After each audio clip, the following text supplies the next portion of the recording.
30 ನಿಮಿಷದಲ್ಲಿ ಬರೆದಿದ್ದರೆ pizza free ಅಲ್ವಾ? ಆದ್ರೆ ಸರ್ ಬರೀ 1 ನಿಮಿಷ. ಪ್ರತಿ ಡೆಲಿವರಿಯ ಇದೇ ಕತೆ. ನನ್ ಸರದಿ ಯಾವಾಗ ಬರುತ್ತೆ? ಬಿಟ್ಟು ನಿನ್ನ ಸರದಿ ಬಂತು.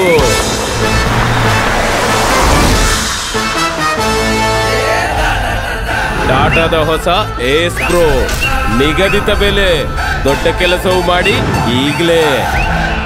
ಹೊಸ ಏಸ್ ಪ್ರೋದೊಂದಿಗೆ ಈಗ ನನ್ನ ಸರದಿ.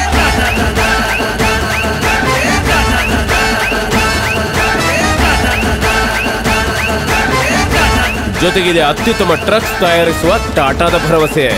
Tata Ace Pro bi fuel ಈಗ ನನ್ನ ಸರದಿ. ಈಗ ಏಸ್ ಪ್ರೋ ಪೆಟ್ರೋಲ್ ಮತ್ತು ಇವಿ ನಲ್ಲೂ.